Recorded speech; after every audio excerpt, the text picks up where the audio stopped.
की तरह कॉपी लिखोगे तो नंबर की बारिश होगी ही। पर ऐसा भी नहीं है कि आपने पढ़ा तो कुछ भी नहीं और नंबर की बारिश हो ही जाएगी।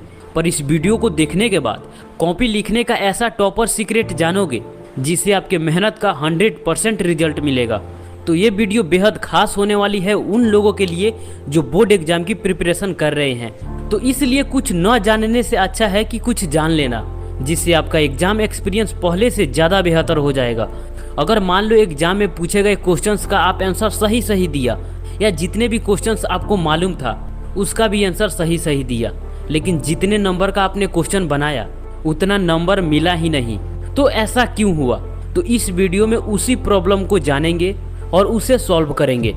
देखो, हम पूरे साल जितने भी पढ़ाई करते हैं उसका मेन पर्पस एग्जाम ही होता है, और एग्जाम में हमारा प्रेजेंटेशन कैसा है ये सबसे इम्पोर्टेंट हो जाता है। और नॉलेज के साथ साथ हमारा प्रेजेंटेशन ही एग्जाम में नंबर डिसाइड करते हैं, क्योंकि हमारे पास जो भी नॉलेज है अगर हम अगला को क्लियर समझा ही ना पाए तो उसका कोई खास फायदा नहीं होगा।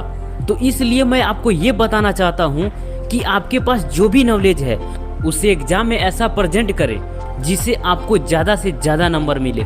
क्योंकि कोई भी टीचर के पास जब आपका कॉपी जाता है तो उसमें सबसे पहले वो आपका क्लैरिटी देखता है, क्योंकि उस समय आप टीचर के सामने बैठे नहीं हैं। आपने आंसर में क्या लिखा है इससे पहले आपने आंसर को कैसा लिखा है, सबसे पहले इस पर टीचर की नज़र जाती है। और कहते हैं first impression is the last impression, क्योंकि कई स्टूडेंट तो कॉपी में आंसर को सही लिख देते हैं लेकिन कॉपी का प्रेजेंटेशन में ही मात खा जाते हैं। तो ऐसा आपके साथ ना हो और साथ में आपका नंबर भी बढ़े, इस वीडियो को लास्ट तक जरूर देखिएगा। इस वीडियो में हम 5 टॉपिक्स को कवर करने वाले हैं। पहला, क्या आपका हैंड राइटिंग अच्छी है जिसे सामने वाला साफ साफ पढ़ सके और देखने में भी अच्छा लगे। दूसरा, क्या आपका लिखने का स्पीड थोड़ा फास्ट है जिसे आप एग्जाम में जल्दी कॉपी को लिख सके। इस दोनों टॉपिक पर मैंने पहले ही स्पेशल वीडियो बनाया है, अगर आपने देख लिया है तो अच्छी बात है, अगर नहीं देखा है तो इन दोनों वीडियो का लिंक आपको डिस्क्रिप्शन में मिल जाएगा, जाकर जरूर देखिएगा। बाद के लिए सेव कर लीजिएगा लेकिन मिस मत करिएगा, आपके लिए दोनों वीडियो बहुत इंपॉर्टेंट है। और इस वीडियो में जो भी टिप्स बताया गया है उसे अप्लाई करने के लिए आपको एक्स्ट्रा में समय की ज़रूरत नहीं पड़ेगी। आपको कोई भी आंसर याद करना है तो आप उसे याद भी कर लेंगे और ये अप्लाई भी हो जाएगा। तीसरा टॉपिक है, क्या आपको आंसर लिखने का सही तरीका मालूम है और कौन कौन सी बातें हैं जो आपको आंसर लिखते वक्त ध्यान में रखना है। चौथा टॉपिक है, एग्जाम हॉल में डर को कैसे खत्म करेंगे, जो हर स्टूडेंट में स्वाभाविक है। पांचवा टॉपिक है, टॉपर अपना कॉपी कैसे लिखते हैं। 2 टॉपिक को पहले वीडियो में बता दिया है, इस वीडियो में बाकी के 3 टॉपिक को कवर करेंगे। अगर ये पांचों टॉपिक के बारे में आपने जान लिया तो आप एग्जाम हॉल में नेक्स्ट लेवल का लिख कर आएंगे, जिससे आपका नंबर बढ़ना तो स्वाभाविक है। तो बात करते हैं तीसरा टॉपिक से, एग्जाम में कॉपी को लिखने का सही तरीका क्या है। नंबर 1, देखिए, एग्जाम में कॉपी लिखने से पहले आप एक बार सभी क्वेश्चंस को ध्यान से जरूर पढ़ें, क्योंकि कुछ ऐसे क्वेश्चन हो सकते हैं जिसके बारे में आप नहीं जानते हैं और उसका आंसर देना आपके लिए थोड़ा मुश्किल होगा। तो उसमें अपना फालतू के माथा खपाने की ज़रूरत नहीं है। जिस क्वेश्चन में आप 100% श्योर हैं, कॉन्फिडेंट हैं कि इसका आंसर मुझे 100% मालूम है, उसी क्वेश्चन से अपना पहला पेज का शुरुआत करिए और जो क्वेश्चंस आपको आ रहे हैं उसे सॉल्व करते जाइए।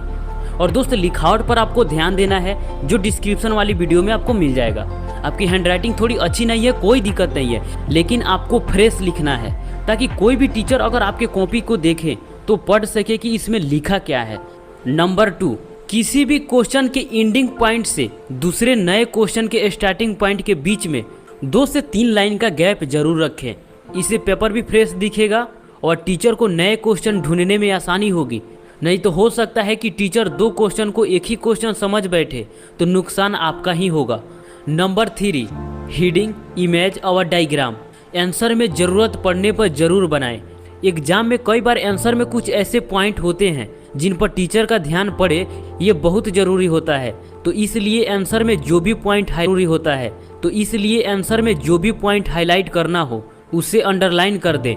इमेज और डायग्राम के द्वारा खास करके मैथ और साइंस में आंसर को समझाना होता है, तो इसलिए जिस भी आंसर में डायग्राम और इमेज की ज़रूरत पड़े उसे बनाना ना भूले। टॉपिक नंबर 4, एग्जाम हॉल में डर को कैसे खत्म करें। देखिए, जो भी स्टूडेंट एग्जाम देने जाते हैं उन्हें स्वाभाविक है डर लगना, और सबसे ज़्यादा उन्हें लगता है जो पहली बार एग्जाम देने जाते हैं, क्योंकि उन्हें एग्जाम देने का एक्सपीरियंस नहीं होता। लेकिन किसी भी चीज़ का अगर हमें एक्सपीरियंस हो जाए तो हमें बहुत कम डर लगता है। तो इसके लिए प्रीवियस पेपर सॉल्व करना शुरू कर दीजिए। इससे कई फायदे हैं। एग्जाम का एक्सपीरियंस हो जाएगा, कैसा आंसर लिखा जाता है, हम एग्जाम के लिए कितना तैयार हैं, हम कितना देर में कॉपी को कंप्लीट करने में सक्षम हैं, किस टाइप के क्वेश्चन आते हैं, ये सारी बातें आपको पता चलेगी। अगर आप पहली बार एग्जाम देने जा रहे हैं तो पेपर के बारे में आपका कोई एक्सपीरियंस नहीं होगा। लेकिन अगर आप प्रीवियस पेपर सॉल्व करते हैं तो आपको पहले ही एग्जाम का एक्सपीरियंस हो जाएगा और शायद आप कोई गलती ना करें और आपका एग्जाम भी अच्छा से जाए। तो इसलिए प्रीवियस पेपर जरूर सॉल्व करें। टॉपिक नंबर 5, टॉपर कॉपी को कैसे लिखते हैं। जब आप किसी भी टॉपर की कॉपी को देखेंगे तो उन सब में कॉमन 4 बातें जरूर नोट करेंगे। हीडिंग, डायग्राम, इमेज और आंसर को स्पष्ट शब्दों में समझाना। ये 4 बातें हर टॉपर की कॉपी में मिलता है। तो आप एग्जाम से पहले टॉपर का कॉपी का भी एनालिसिस करिए ताकि आपको एक्सपीरियंस हो जाए, क्योंकि हमें सीखने की ज़रूरत है और हमें जितना कॉपी के बारे में जानकारी होगा उतना हमारे लिए बेनिफिट ही होगा। इससे कोई नुकसान होने वाला नहीं है और आपका टाइम बर्बाद भी नहीं होगा। आप कॉपी के बारे में बहुत कुछ सीखेंगे। तो एग्जाम से पहले टॉपर की कॉपी को एनालिसिस जरूर करिए, तब आप एग्जाम में कॉपी को लिखेंगे और तब होगी नंबरों की बारिश। तो दोस्त, ये 5 टॉपिक्स के बारे में आपको बताना बहुत ज़रूरी था। ये 5 टॉपिक्स ही आपके एग्जाम में नंबर डिसाइड करते हैं।